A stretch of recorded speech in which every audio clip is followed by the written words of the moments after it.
sekarang kita bisa tahu kalau misalnya Nabi Adam dan banyak nabi-nabi lain itu sebenarnya figur ahistoris, figur-figur yang sebenarnya tidak ada dalam lini masa sejarah tapi diceritakan berulang-ulang gitu. Jadi levelnya sama seperti alegori atau legenda gitu. Sebagai seorang tafid gitu, percaya nggak sih kalau orang yang hafal Al-Quran itu ketika kemudian nanti meninggal dunia, ketika mati jasadnya itu katanya utuh di dalam kubur gitu? Mempercayai hal-hal seperti itu nggak sih, Mbak? Aku sih kalau percaya apa enggak, aku sih enggak ya. Kalau dia hafal Quran, hukum alam tidak serta-merta berubah. Oh, oke. Nggak tahu, orang tuh mikir kalau hafal Quran jadi bukan manusia lagi, kayak jadi malaikat. Nah kan manusia juga. Iya.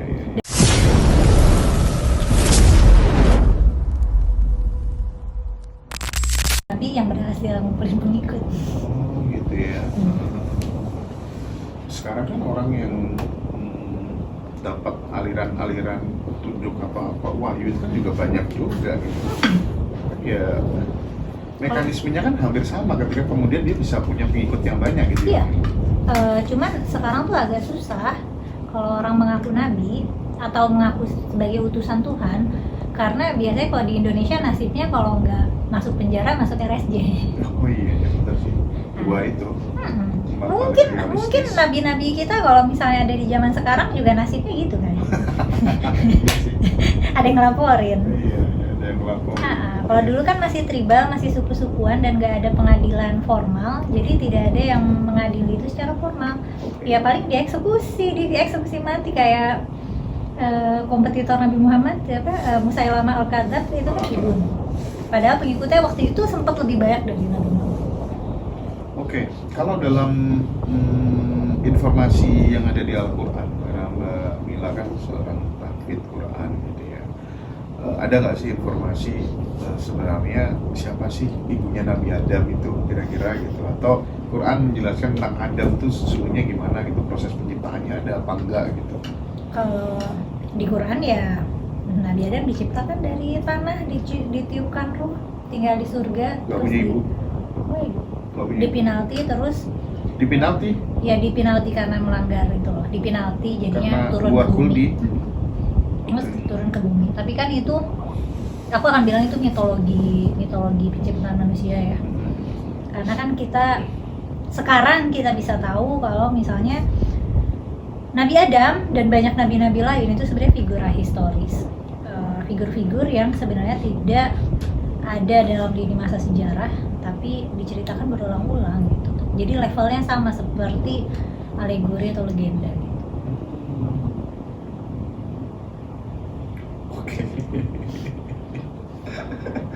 Oke. Pernah nggak Humaila berada pada fase titik terendah gitu, dan apa yang dilakukan pada saat berada di situasi yang seperti itu untuk bangkit supaya mampu menginspirasi dan menggerakkan teman-teman yang sedang berada pada titik terbawah, titik terendah, untuk kemudian tidak stagnan, tapi ada sesuatu yang dilakukan supaya dia bisa grow up gitu. Titik terendah aku tuh mungkin waktu aku didiagnosis depresi mayor kali ya. Tapi itu padahal sudah hafal Quran. Udah hafal Quran. Aku tuh depresi tapi aku nggak tahu kalau aku depresi, dan baru setelah udah agak dewasa aku baru kepikiran aku sakit gitu, aku harus berobat. Ya akhirnya aku ke psikolog, ke psikiater. Cuman ya langkah-langkah yang aku lakukan ini sebenarnya langkah-langkah yang praktikal banget ya. Aku ke dokter, konsultasi, aku terapi, aku minum obat, dan itu aku lakukan rutin bertahun-tahun sampai aku ngerasa kok aku nggak pernah kepikiran lagi hal-hal yang aku pikirin dulu ya. Dulu tuh aku suka kepikiran bunuh diri seperti orang depresi mayor biasanya. Kalau lagi episode pasti kepikirannya bunuh diri. Kayak aku sering banget mikirin kematian.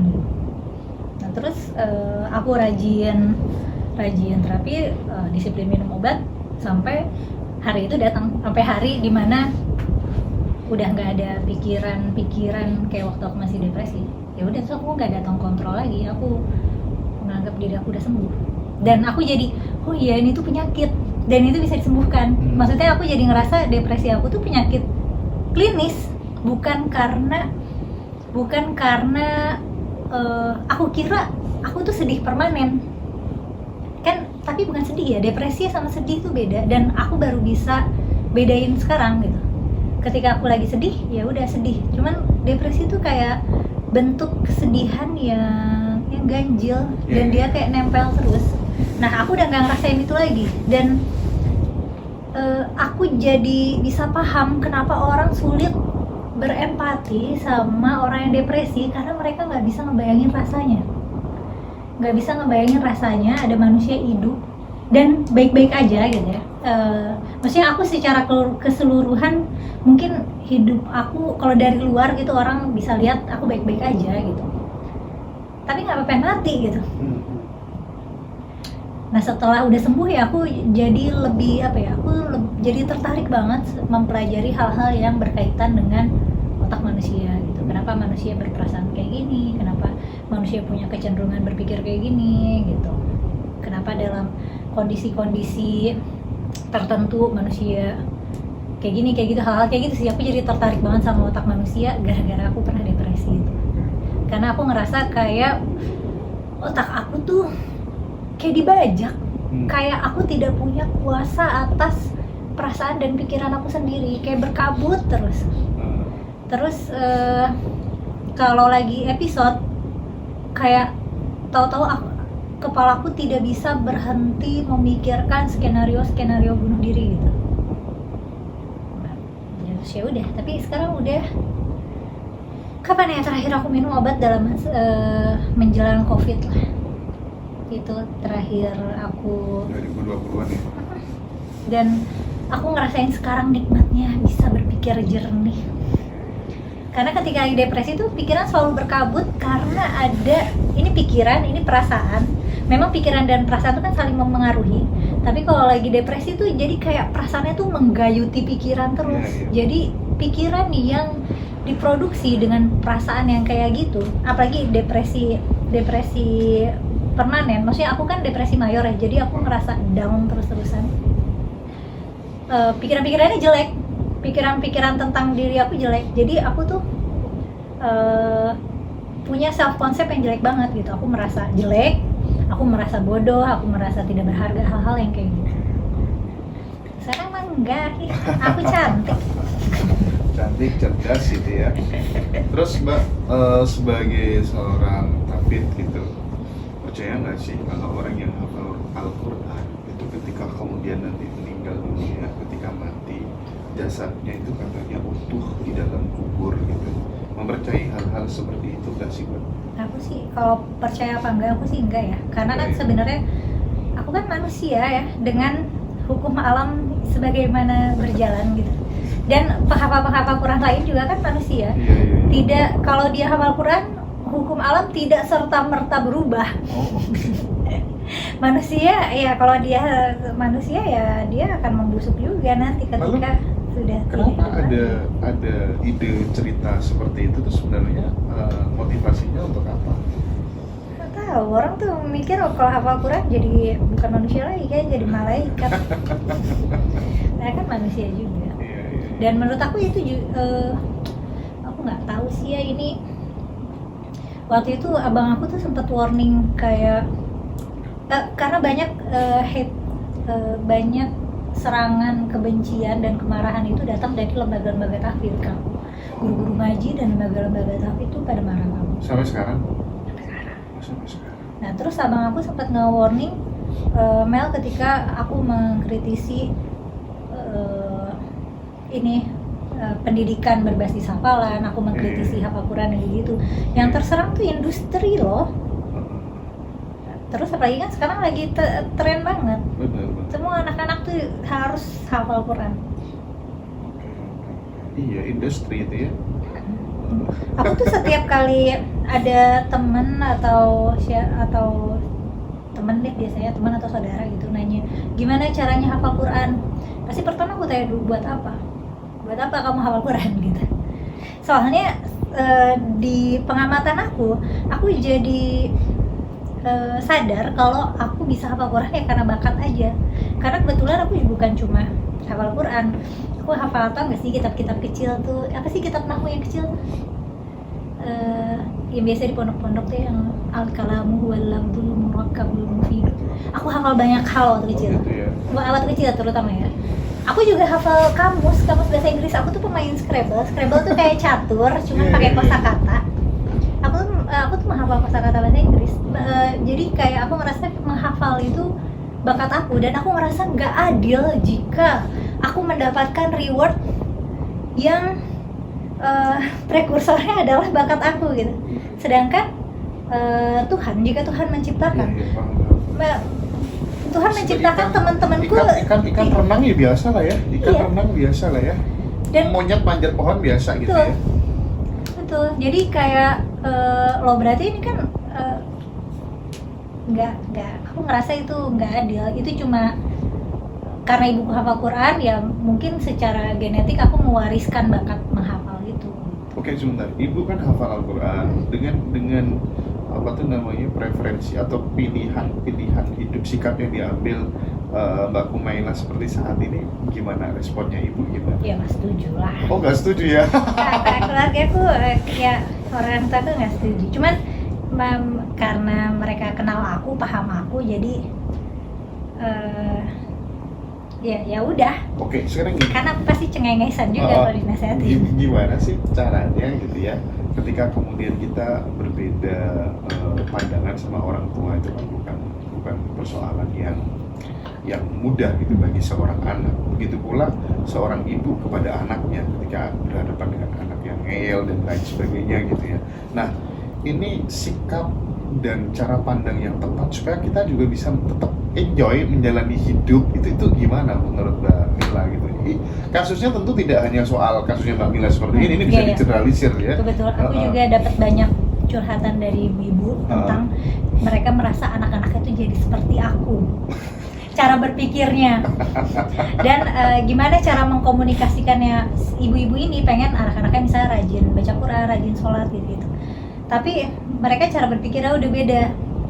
Terus aku nyaranin ke ibu-ibu itu untuk nggak usah diungkit, karena ketika diungkit itu memperjelas perbedaan, dan ketika perbedaan semakin jelas itu memecah. Itu kalau di lingkup keluarga ya.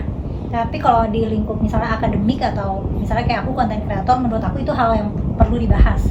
Tapi kalau ada dalam lingkup keluarga, menurut aku nggak perlu dibahas. Makanya ketika abahku, ibuku misalnya nanya, kenapa sih Mela gini, pasti aku jawabnya nggak nyambung, aku cengengesan karena aku menghindari bahasan itu. Iya, dan misalnya kayak, oh iya kerudungnya ketinggalan, kenapa pakai kerudung gitu, oh iya ketinggalan tadi, atau kayak pakai kerudung dong nak, ini gitu.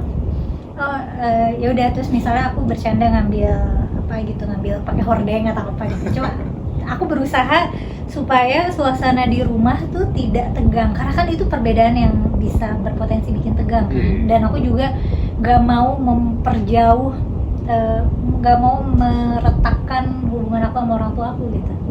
Jadi aku berusaha bawa itu seringan mungkin.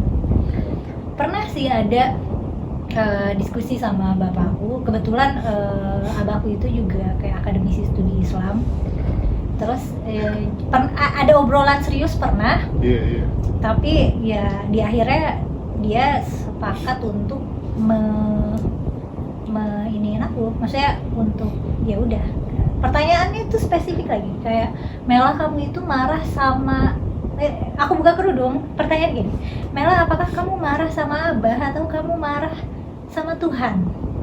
Terus dia bilang, Mela nggak marah sama siapa-siapa, cuma pengen buka kerudung aja, karena ya aku ngasih alasan itu sebenarnya keinginan aku, dan itu bukan ekspresi pembangkangan, atau ya aku tidak sedang membangkang atau sedang rebel, tapi aku sedang memberi ruang bagi diri aku sendiri untuk menjadi diri sendiri gitu.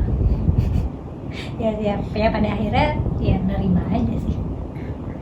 Tapi istilah peribahasa buah jatuh tidak jauh dari pohonnya itu kadang nggak tepat juga ya. Kebetulan aku tuh 6 bersaudara. Aku perempuan sendiri. Kita tuh beda-beda banget. Dan tapi di antara 6 bersaudara itu ada nggak yang kemudian paradigmanya mirip atau kemudian linear dengan yang diambil Mbak Mila? Agak-agak mirip mungkin abang aku yang kuliahnya di Rosat ya, agak-agak mirip, tapi dia kalau dibandingin aku dia sangat religius. Cuman kerangka berpikir keislamannya bisa align sama aku ya, dan aku bisa lihat kenapa, karena kita punya pengetahuan Islam yang cukup luas untuk bisa sampai di kesimpulan itu gitu. Dia kuliahnya studi Islam juga. Terus ya udah nggak ada lagi di ada apa namanya, ada adikku yang hijrah beneran hijrah, tipikal orang hijrah yang nikahnya tuh pakai CV. Itu ada. Bener-bener beda-beda. Tapi apa sih kira-kira modal yang sebenarnya udah dimiliki manusia gitu ya untuk menentukan benar dan salah menjalani hidup, sehingga kita kemudian tidak selalu bergantung kepada kitab suci